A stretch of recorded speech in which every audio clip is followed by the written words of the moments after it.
بسم اللہ الرحمن الرحیم۔ بسم اللہ الرحمن الرحیم۔ السلام علیکم عزیز طلبہ کرام، امید ہے آپ حضرات خیریت سے ہوں گے۔ آج ہمارا صحیح مسلم کا سبق نمبر 178 ہے، جس کا عنوان ہے باب بیان ادنا اہل الجنت منزلۃ فیہا۔ آگے بڑھنے سے پہلے خلاصہ جات کو ایک نظر دیکھ لیں۔ گزشتہ سبق میں ہم نے اس عنوان کے تحت ان نکات پر بات کی تھی۔ آج کے سبق میں ہم اسی عنوان کے تحت ان مذکورہ نکات پر بات کریں گے۔ تو بڑھتے ہیں سبق کی طرف۔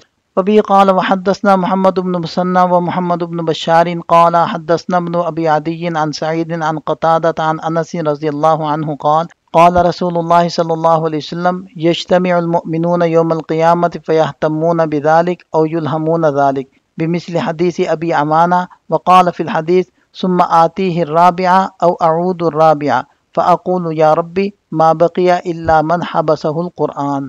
اس اسناد کے رجال 6 ہیں۔ پہلے ہیں محمد ابن مسنہ ابو موسیٰ، دوسرے ہیں محمد بن بشار جو بندار کے لقب سے معروف تھے، تیسرے ہیں ابن ابی عدی جن کا نام تھا محمد بن ابراہیم ابن ابی عدی البصری ثقۃ، چوتھے ہیں سعید بن ابی عروبہ مہران الیشکری۔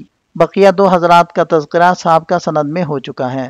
وبه قال حدثنا محمد بن مسنى قال حدثنا معاذ بن هشام قال حدثني أبي عن قتادة عن أنس بن مالك رضي الله عنه أن نبي الله صلى الله عليه وسلم قال يجمع الله المؤمنين يوم القيامة فيلهمون لذلك بمثل حديثهما وذكر في الرابعة فأقول يا ربي ما بقي في النار إلا من حبسه القرآن أي وجب عليه الخلود۔ اس اسناد کے رجال 5 ہیں۔ پہلے ہیں معاذ بن ہشام الدستوائی البصری، دوسرے ہیں ان کے والد گرامی ہشام بن ابی عبداللہ سنبر الدستوائی ثقۃ۔ بقیہ حضرات کا تذکرہ سابقہ سند میں ہو چکا ہے۔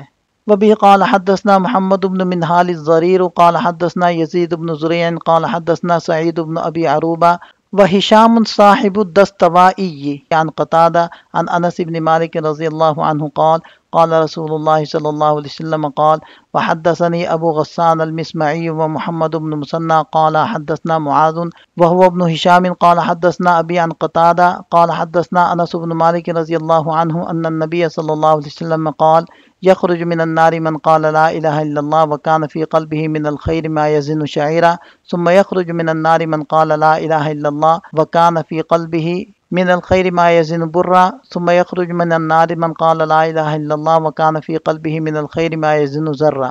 زاد ابن منهال في روايته قال يزيد فلقيت شعبة فحدثته بالحديث فقال شعبة حدثنا بي قتادة عن انس بن مالك رضي الله عنه عن النبي صلى الله عليه وسلم بالحديث الا ان شعبة جعل مكان الذرة ذرة قال يزيد صحف فيها ابو بسطام۔ حضرت انس بن مالک رضی اللہ عنہ سے روایت ہے کہ نبی پاک صلی اللہ علیہ وسلم نے فرمایا جہنم سے نکالا جائے گا ہر اس شخص کو جس نے لا الہ الا اللہ کہا اور اس کے دل میں جو کے دانہ کے برابر بھی ایمان ہو۔ پھر جہنم سے وہ شخص نکالا جائے گا جس نے لا الہ الا اللہ کہا جس کے دل میں گندم کے دانے کے برابر بھی ایمان ہو۔ پھر جہنم سے وہ شخص نکالا جائے گا جس نے لا الہ الا اللہ کہا اور اس کے دل میں چیونٹی کے برابر بھی ایمان ہو۔ ابن منہال کی روایت میں یہ ہے کہ یزید بن زریع نے کہا کہ میں شعبہ سے ملا اور ان سے یہ حدیث بیان کی، تو شعبہ نے فرمایا کہ ہمیں یہ حدیث قتادہ نے حضرت انس رضی اللہ عنہ سے اور انہیں نبی پاک صلی اللہ علیہ وسلم سے روایت ملی ہے۔ البتہ شعبہ نے ذرہ کی بجائے ذرہ کا لفظ استعمال کیا۔ یزید نے کہا کہ ابو بسطام نے اس میں تصحیف کی ہے۔ شعیرہ جو کے دانے کو کہتے ہیں، جو کا دانہ گندم کے دانے سے بڑا ہوتا ہے، اس لیے اس کو پہلے ذکر کیا۔ اس کے بعد ذرہ کا ذکر کیا کیونکہ ذرہ انتہائی معمولی چیز کو کہتے ہیں، یا آپ یوں سمجھ لیں کہ روشن دان یا کھڑکی سے جب دھوپ اندر آئے تو اس دھوپ میں چند ذرات ہمیں اڑتے ہوئے نظر آتے ہیں، اس کو ذرہ کہتے ہیں۔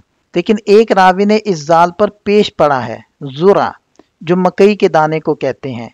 حالانکہ جو اور گندم کے بعد ذرہ تو سمجھ میں آ سکتا ہے کیونکہ وہ چھوٹا ہوتا ہے، لیکن مکئی کا دانہ کیسے سمجھا جا سکتا ہے کیونکہ وہ تو ان دونوں دانوں سے بڑا ہوتا ہے۔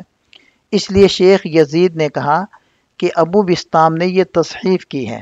شعبہ کی کنیت ابو بسطام ہے۔ ذرہ زبر کے ساتھ زر کا مفرد بھی ہے جو بالکل چھوٹی سی چونٹی کو بھی کہتے ہیں، یہاں چیونٹی بھی مراد لی جا سکتی ہے، ہم نے ترجمے میں چیونٹی والا ترجمہ ہی کیا ہے، لیکن مکئی کا دانہ مراد لینا مناسب نہیں ہے، اگرچہ غلوں کے دانوں کے تسلسل میں مکئی کا ذکر بہت زیادہ مناسبت رکھتا ہے۔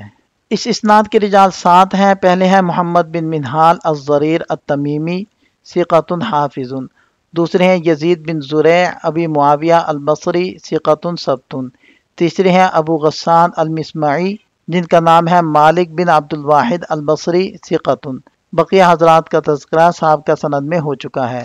اس اقتباس میں امام نووی رحمہ اللہ نے صاحب الدستوائی کی لغوی اور نسبتی تحقیق بیان کی ہے۔